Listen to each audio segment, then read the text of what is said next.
Oke, bismillahirrahmanirrahim. Assalamualaikum warahmatullahi wabarakatuh. Kembali lagi bersama kami kelompok 5 dan saya di sini eh, sebagai wakil kelompok 5 ingin menerangkan atau menyampaikan hasil dari resume atau kesimpulan dari diskusi kita kemarin di hari Sabtu,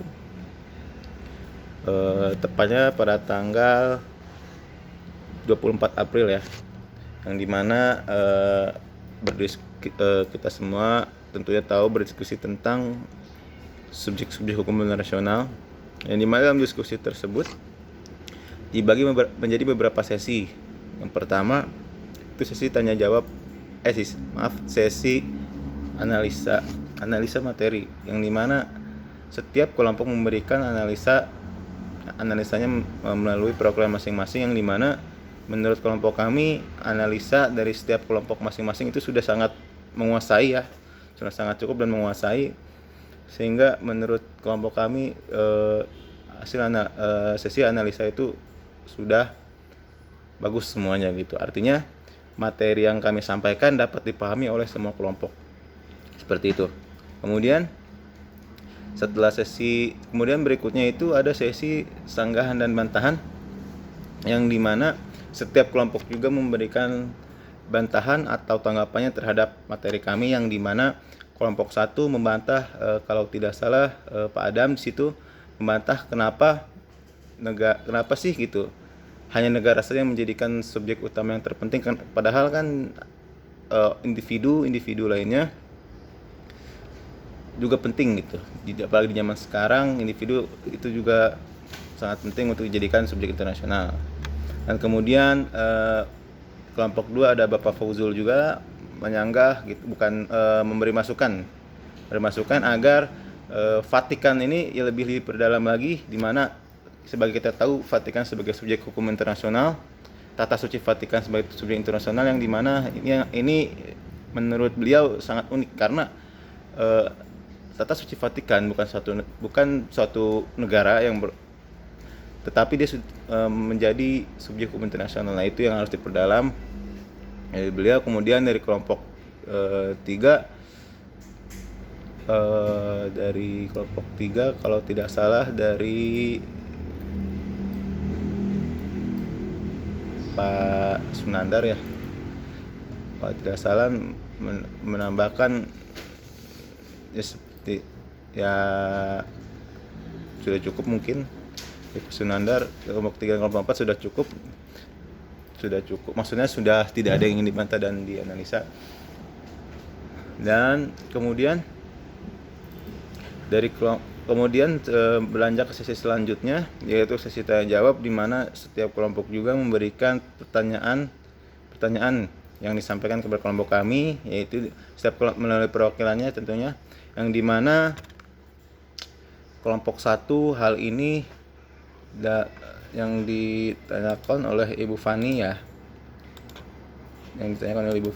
Beliau menanyakan apa sih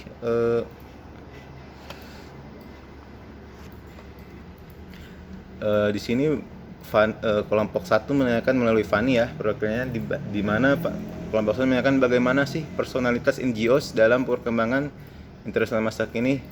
Jadi tujuan diakuinya NGOs ini, jadi NGOs ini adalah salah satu instrumen hukum internasional yang tidak lain mewujudkan kepastian hukum itu sendiri. Kemudian setelah sesi NGO tersebut di dalam hukum internasional itu diakui sebagai subjek hukum internasional, maka memberikan keadilan. Jadi NGOs ini awal mulanya itu memberikan kepastian hukum bagi ruang hukum internasional ya. Kemudian dia juga pasti setelah memberikan kepastian hukum maka akan tercipta keadilan, sebagai kita tahu bersama seperti tujuan hukum seperti itu. Dan kemudian juga NGO juga membantu menyalurkan aspirasi dari masyarakat dan memberikan manfaat kepada pemerintah internasional, khususnya dalam HAM ya, karena NGO sendiri itu sangat menjunjung tinggi nilai HAM. Seperti itu. Kemudian ada dari kelompok 2 yang bertanya yang bertanya dari Ibu Ibu Ibu Resti kalau tidak salah, yang dimana Ibu Resti itu bertanya apakah ada hukuman apabila suatu negara tidak mau mengikuti aturan, atau ada nggak sih, atau adakah seperti sanksi yang sampai dikeluarkan dari perhimpunan suatu negara gitu ya. Kemudian jawaban kami di situ, dalam suatu organisasi internasional gitu, setiap negara wajib tunduk kepada perjanjian yang sebelumnya ditandatangani atau diratifikasi oleh negara masing-masing. Dan apabila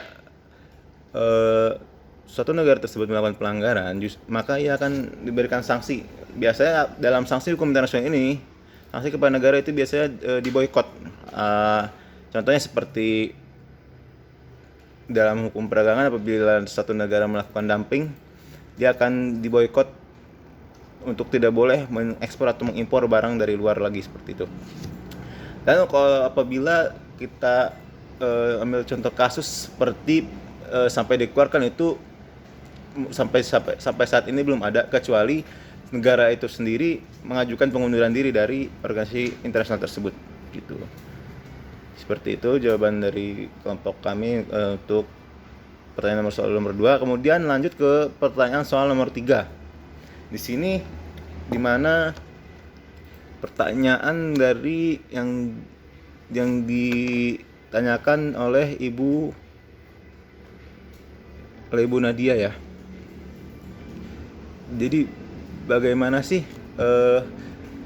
kalau tidak salah Ibu Nadia itu bertanya bagaimana ada 2 pertanyaan kalau tidak salah. Yang pertama itu, mengapa sih negara itu menjadi suatu subjek hukum yang paling utama gitu, subjek internasional yang paling utama. Dan kedua, bagaimana di sini individu, dalam kata lain, atau perorangan dapat dikatakan sebagai subjek hukum internasional. Jadi jawaban dari kelompok kami, mengapa negara dibedakan menjadi suatu subjek hukum yang paling penting ya, dalam arti kata lain, karena dalam subjek hukum internasional ini hanya negara saja yang memiliki kedaulatan. Dari sisa subjek lainnya itu tidak memiliki kedaulatan penuh gitu. Kalau negara memiliki kedaulatan, itu yang membedakan antara negara dengan subjek-subjek hukum lainnya, mengapa negara sangat penting gitu sebagai subjek hukum utama gitu. Dan jawaban dari soal kedua, yang dimana Ibu Nadia jawab tadi ya, bagaimana syarat-syarat orang per orang dapat menjadi hukum internasional. Jadi setiap orang bisa menjadi subjek internasional. Di sini di dalam internasional, dalam subjek internasional, apabila orang perorangan tersebut mampu memberikan manfaat dalam kaca internasional gitu. Contohnya seperti setiap orang mampu mengajukan gugatan arbitrasi kepada Mahkamah Arbitrasi Internasional, seperti itu Ibu Nadia. Kemudian yang terakhir, pertanyaan dari Ibu kelompok 4, yang Ibu Dila kalau tidak salah. Jadi Ibu Dila itu menanyakan apa sih perbedaan di dalam pengertian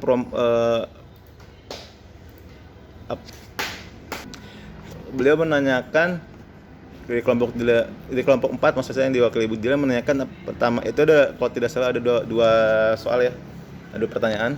Yang pertama, apa sih perbedaan insurgen, belligerent, dan terorisme? Kemudian diambil dari contoh kasus.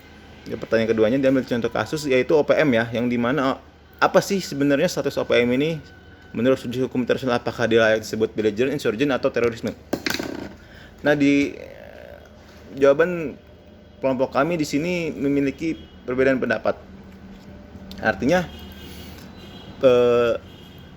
kami memiliki perbedaan pendapat, yang artinya dalam kelompok kami itu ada yang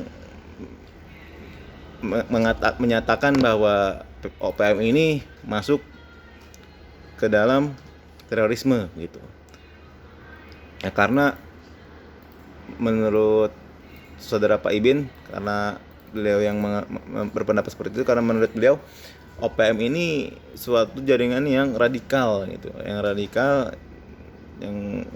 sangat radikal gitu. Jadi kalau tidak salah beliau mengatakan seperti itu. Jadi beliau berpendapat bahwa OPM itu masuk ke dalam terorisme. Nah, kemudian menurut pendapat saya sendiri, OPM itu sendiri dia masuk ke dalam belligerent ya. Belligerent karena menurut saya pribadi gitu. Mengapa masuk belligerent? Karena sudah memiliki beberapa syarat gitu. Yang pertama, dia memiliki pimpinan, yaitu kalau tidak salah apabila saya lihat dari Wikipedia itu, dia memiliki pimpinan yang bernama Jacob Hendrik Pry.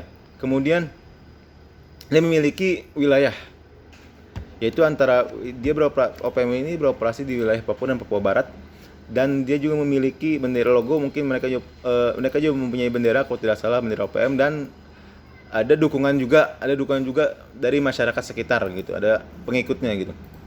Jadi seperti itu. Tetapi setelah diskusi ditutup, Profesor Dr. Dadang Herli, SHMH MSI, berpendapat bahwa OPM ini dilihat harus berdasarkan dua unsur.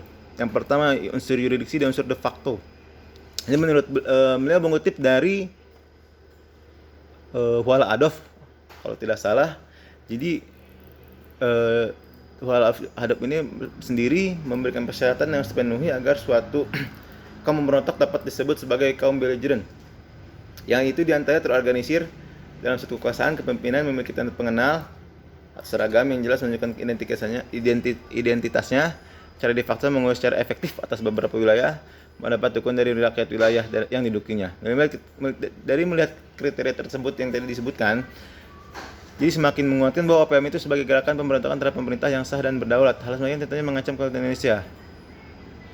Namun dari perspektif hukum internasional belum dapat dikategorikan sebagai belligerent, karena syarat-syarat pemberontakan itu yang tertuang pada pasal 1 HR Konvensi Den Haag yang keempat tahun 1907, yang itu diantara dipimpin oleh seorang komandan, yaitu mempunyai suatu lambang pembeda khusus yang dikenali, kemudian membawa senjata secara terbuka, yang kemudian melakukan operasi sesuai dengan ketentuan perang. Jadi menurut Profesor Dr. Dadang, secara de facto OPM itu tidak masuk dalam subjek hukum internasional. Nah, mungkin itu resume dari kelompok kami. Sebelumnya juga kami mengucapkan terima kasih kepada semuanya, khususnya kepada dosen kita Profesor Dr. Dadang Herli SHMH MSI, yang dimana beliau memberikan banyak sekali saran dan masukan kepada kelompok kami. Kemudian kami juga mohon maaf karena kami juga sama-sama masih dalam rangka belajar ya, sama-sama belajar khususnya dalam hukum internasionalnya sendiri. Jadi kurang lebih mohon maaf. Assalamualaikum warahmatullahi wabarakatuh.